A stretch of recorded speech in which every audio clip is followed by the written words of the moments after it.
మాట ఇస్తే మడమ తిప్పనని చెప్పింది చేసి చూపిస్తానని మాజీ మంత్రి నిరంజన్ రెడ్డి అన్నారు.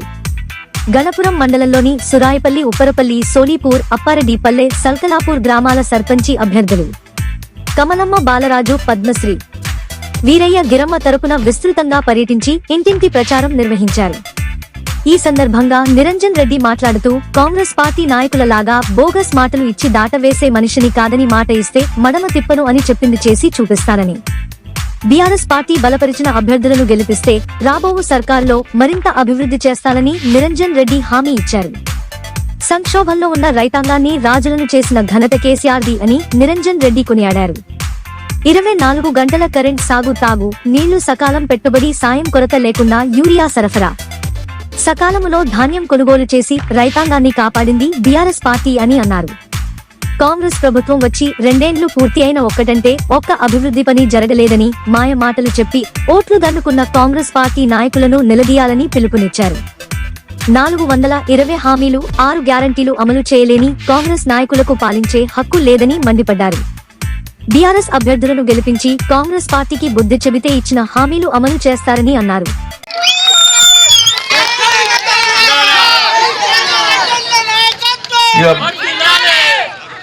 అధికారంలోకి వచ్చే కంటే ముందు వాళ్ళు చెప్పినటువంటి మాటలు సన్న చిన్న మాటలు, ఇంతంత మాటలు కాదు. ఆకాశాన్ని తీసుకొచ్చి ఆడదీస్తారు అని చెప్పి ఆశపడేటంత చేసేది జనాన్ని. తెలంగాణ రాష్ట్రం ఏర్పడే కంటే మొదలు 2014 కంటే ముందున్న పరిస్థితులు మీరు చాలా మందికి తెలుసు. యుక్త వయసులో ఉండేటువంటి పిల్లలకు తెలియకపోవచ్చు. తెలంగాణ కోసం పోరాటం నడిచేటప్పుడు వాళ్ళు పుట్టింటారు, పుట్టలేకుంటారు, పుట్టిన చిన్నపిల్లలు ఉంటారు. 2014లో ఒకసారి మనకు తెలంగాణ ఆంధ్ర నుంచి ఏర్పడి మనకు రాష్ట్రం వచ్చినాక, మొదటిసారి కేసీఆర్ సీఎం అయినాక, అంతకుముందు లేని వసతులు తెలంగాణ ప్రజలకు తెలంగాణ రాష్ట్రంలో దశల వారీగా ఒకదాని తర్వాత ఒకటి మనం ఎట్లా కల్పించుకున్నామో అవి మన అనుభవంలో ఉన్నాయి.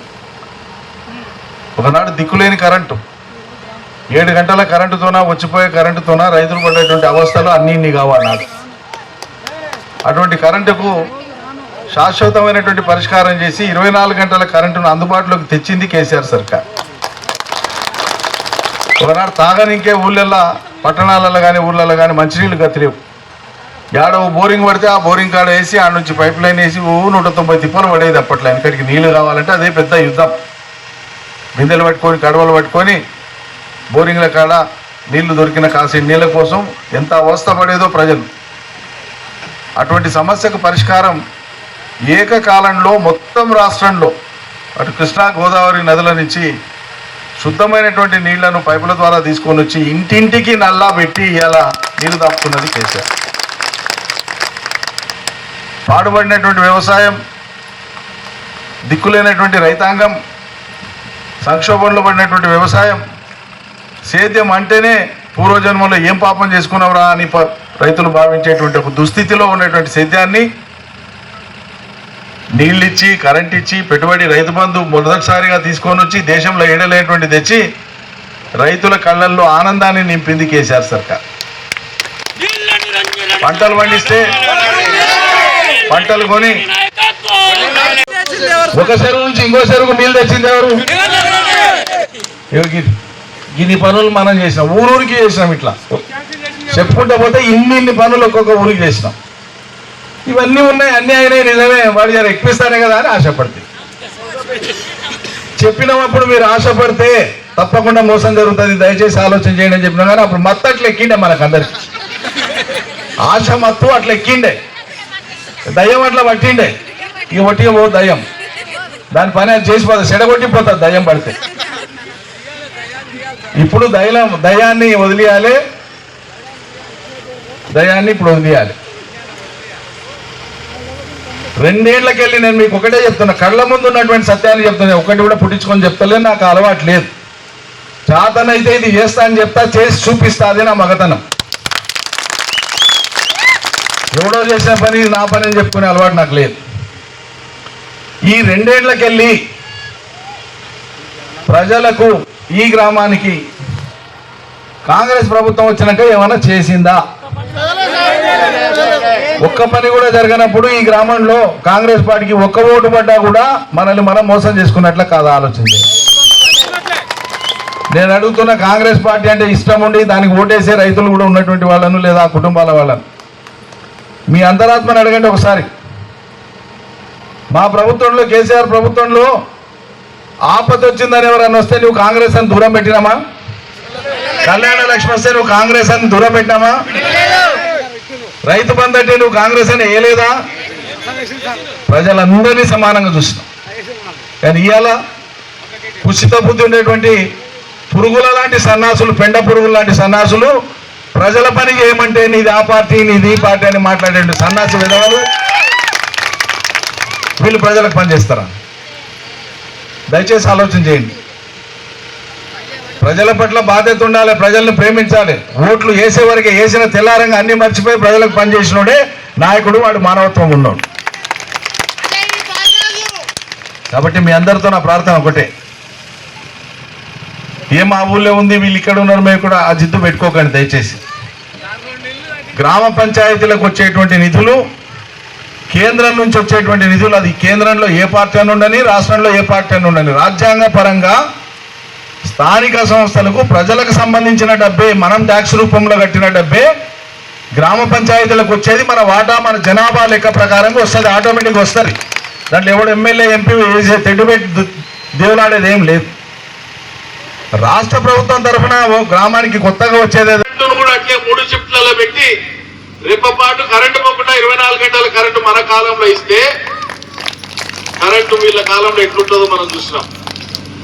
దీపాలు ఎట్లుంటుందో మనం చూసినాం. మళ్ళా కరెంటు కష్టాలు వచ్చినాయి, యూరియా కష్టాలు వచ్చినాయి, రైతు బంధు కొట్రి, బోనస్ సిస్టమ్ అనే కొట్రి. రైతులకు వీళ్ళు చేసింది ఏమిది? కొత్తగా ఏం చేసినా? ఏమైనా మేలు చేసిరా? మహిళలకు ఏమైనా మేలు చేసిరా? కేసీఆర్ కేసినట్టే. ఒకసారి మీరు పనితీరు చూసిండ్రు, అద్భుతంగా పని జరిగింది. జిల్లాలోనే కాదు, రాష్ట్రపతి అవార్డు సోలిపూర్కి వచ్చింది. అది మామూలు విషయం కాదు. ఒక గ్రామ పంచాయతీలో పనిచేసే అవకాశం వస్తే మహిళగా ఆమె భర్త బాలేశ్వరి కలిసి ఇక్కడ ఉండే గ్రామ పంచాయతీ వార్డు మెంబర్లు కావచ్చు, పంచాయతీ సెక్రటరీ కావచ్చు, ప్రజలు కావచ్చు, అందరి సహకారం తీసుకొని ఈ పని ఆ పని అని నా ఎంబడి పడి నన్ను పిండి పిండి పిండి ఏ ఊరికి అని ఇల్లు తీసుకున్నారు సోలిపురాన్ని. ఈ పని ఇప్పుడు కావాలంటే కావాలి అని చెప్పి చేయించుకున్నారు.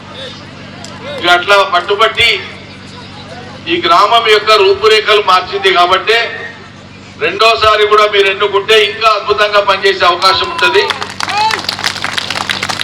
ఇంకో 2 ఏళ్ల తర్వాత మళ్ళా మన సర్కారే వస్తుంది. బరాబర్ కేసీఆర్ మళ్ళా ముఖ్యమంత్రి అవుతాడు. మీ అందరి ఆశీర్వాదంతో మన ప్రభుత్వం వస్తుంది. కాబట్టి రాబోయేటువంటి రోజులలో గ్రామ పంచాయతీలకు అన్నింటికి భారతదేశం మొత్తంలో మనం కట్టిన ట్యాక్సుల చలికాలం వానకాలం లైన్లలో నిలబడ్డారా? మరి 2 ఏళ్లలో ఎందుకు నిలబడాల్సి వచ్చింది? కేంద్రం నుంచి వచ్చేటువంటి యూరియా రాష్ట్ర ప్రభుత్వం ఇచ్చేది కాదు, కేంద్రంకి వెళ్ళి వస్తుంది. కేంద్రంకి వెళ్ళి వచ్చేటువంటి యూరియాను చక్కగా రైతులకు అందేందుకే చేతగాను. మనకు డబ్బా ఉంటుంది కదా, డబ్బా ఉంటుంది. ఉత్తరాలు రాస్తే పోస్ట్ మనం రాసి ఇక్కడ డబ్బాలు వేస్తే నువ్వు ఢిల్లీకి రాసినా, హైదరాబాద్ రాసినా, ఏ ఊరికి రాసినా కప్పోడు తీసుకుపోయి అందిస్తాడు. అటువంటిది ఢిల్లీకి వెళ్ళి తప్పనన్న దానంత కథ వస్తే కానీ ఢిల్లీ ఇచ్చిన యూరియా నేనికే చేతగాని సన్నాసులు రాష్ట్రంలో రైతులకు వాళ్ళు ఏం మేలు చేస్తారు. మనం మంచినీళ్ళు అంత బ్రహ్మాండంగా ఇచ్చినాం. శుద్ధమైన మంచినీళ్లు ఇంటింటి నల్లా ఎక్కడ సిస్టమ్కి ఎక్కడ తేడా రాకుండా 24 గంటలు దాని మీద అజమాయిషి 3 షిఫ్టులు పెట్టి కరెంటు పోకుండా కరెంటు ఏడా ఏటి నీళ్ళు వచ్చి క్లీన్ అయిన కాడి నుంచి పైపులలో ఊర్లలో పోయేటువంటి ఆ సిస్టమ్ ఏదైతే ఉంటుందో అక్కడ 24 గంటలు 3 షిఫ్ట్లలో పనిచేస్తారు. కరెంటు పోయినా ఏదైనా మోటార్ పాడైనా ఇంకేమైనా